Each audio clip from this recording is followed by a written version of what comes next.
Dear students, welcome to chemistry classes. आज की class में हम कुछ क्वेश्चंस डिस्कस करेंगे। Now for any substance why does the temperature remain constant during the change of state. इस question को समझने के लिए हम ग्राफ का यूज करेंगे। आई होप ग्राफ से आपको इजीली ये क्वेश्चन क्लियर हो जाएगा। इनिशियली सबसे पहले हम क्या लेंगे, एक सब्सटेंस लेंगे। मान लो हम वो सब्सटेंस सॉलिड ले रहे हैं।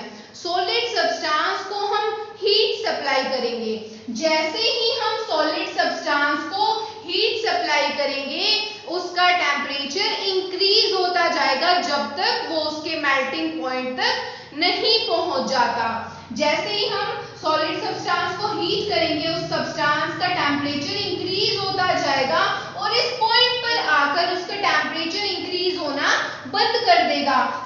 इट मींस ये पॉइंट उस सब्सटेंस का क्या है, मेल्टिंग पॉइंट। बिकॉज उस सब्सटेंस का इस पॉइंट पर आकर टेम्परेचर इंक्रीज होना बंद हो गया और जो ए सॉलिड सब्सटेंस है वो किस में कन्वर्ट होना शुरू हो गया, बी लिक्विड सब्सटेंस में। मतलब ऐसा नहीं होता स्टूडेंट्स कि ए सडनली बी, मतलब जो सॉलिड सब्सटेंस है वो सडनली लिक्विड सब्सटेंस में कन्वर्ट हो जाएगा, ऐसा नहीं होता।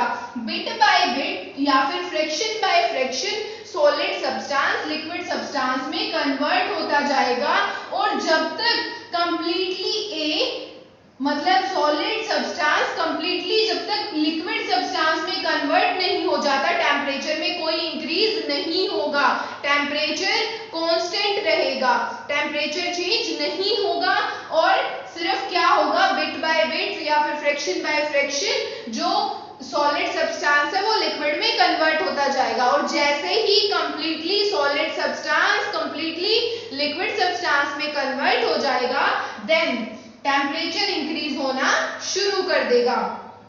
अब यहाँ पर जब A B में कन्वर्ट हुआ, सॉलिड सब्सटेंस लिक्विड सब्सटेंस में कन्वर्ट हुआ, क्या उस टाइम पे हीट नहीं मिल रही थी? ऑफ कोर्स स्टूडेंट्स मिल रही थी। मान लो A के रिस्पेक्टिव हीट मिल रही थी Q1 और B के रिस्पेक्टिव हीट मिल रही थी Q2, ठीक है। तो इस इंटरवल में जब A B में कन्वर्ट हुआ उस टाइम पे कितनी हीट मिल रही थी, Q2 minus Q1। It means ये जो हीट है इसको हम क्या बोल सकते हैं, लेटेंट हीट। इस हीट ने क्या काम किया है, टेम्परेचर में इंक्रीज नहीं किया, सिर्फ जो सॉलिड सब्सटेंस था उस सब्सटेंस के पार्टिकल्स के बीच में जो फोर्स थी उस फोर्स ऑफ अट्रैक्शन को क्या कर दिया, वीक कर दिया। और जैसे ही सॉलिड सब्सटेंस के पार्टिकल्स के बीच में जो फोर्स ऑफ अट्रैक्शन थी वो वीक होती जाएगी, वैसे ही सॉलिड सब्सटेंस किस में कन्वर्ट हो जाएगा, लिक्विड सब्सटेंस में। बिकॉज वी नो, हम पढ़ चुके हैं ये सॉलिड के जो पार्टिकल्स होते हैं उनके बीच में फोर्स ऑफ अट्रैक्शन बहुत ही स्ट्रॉन्ग होती है, लेकिन अगर लिक्विड की हम बात करें, लिक्विड के पार्टिकल्स के बीच में फोर्स ऑफ अट्रैक्शन सॉलिड के कंपैरेटिवली वीक होती है, इतनी ज्यादा फोर्स ऑफ अट्रैक्शन नहीं होती है। तो जैसे ही फोर्स ऑफ अट्रैक्शन वीक होगी तो सॉलिड किस में कन्वर्ट हो जाएगा, लिक्विड में। तो ऐसी हीट जिसने क्या काम किया, टेम्परेचर में इंक्रीज नहीं करते हुए सिर्फ क्या चेंज की, स्टेट चेंज की, उसको हम बोलते हैं latent heat.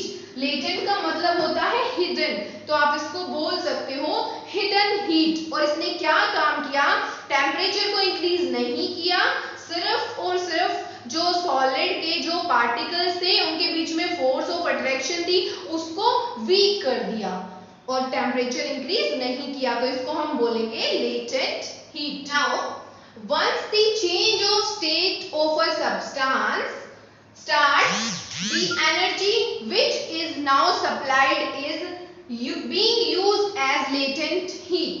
It means that it does not increase the kinetic energy of the particles and is used up only to overcome the interparticle forces in that particular state and to bring about a change in state. Therefore the temperature becomes constant.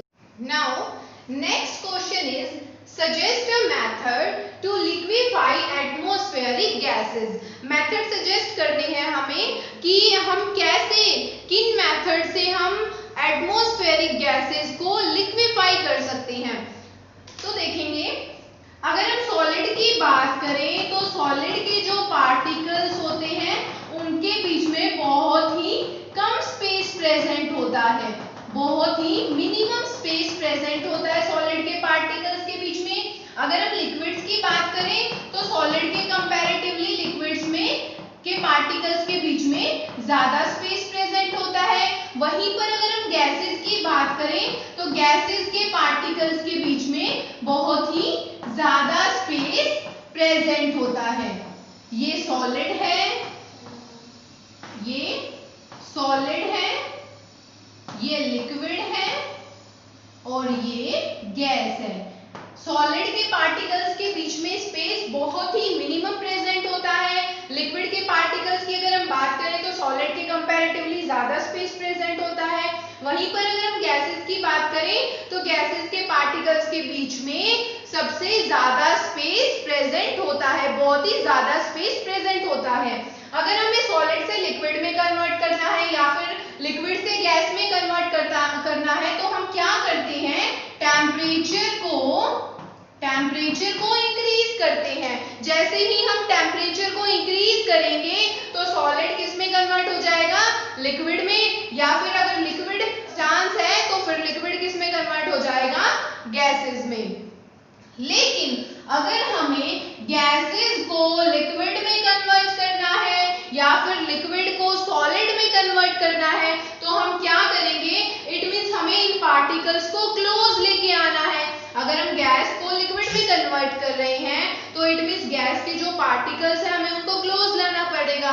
तो close कैसे लाएंगे, या तो हम temperature को क्या कर देंगे, डिक्रीज कर देंगे, या तो टेम्परेचर को डिक्रीज कर देंगे या फिर क्या करेंगे, प्रेशर को इंक्रीज कर देंगे। टेम्परेचर को डिक्रीज करने से या प्रेशर को इंक्रीज करने से गैसेस किस में कन्वर्ट हो जाएंगी, लिक्विड में, और अगर लिक्विड है तो वो किस में कन्वर्ट हो जाएगा, solid. Now the gases can be converted into liquid by bringing its particles closer. So atmospheric gases can be liquefied either by decreasing temperature or by increasing pressure. I hope ये दोनों questions आपको अच्छे से clear होंगे।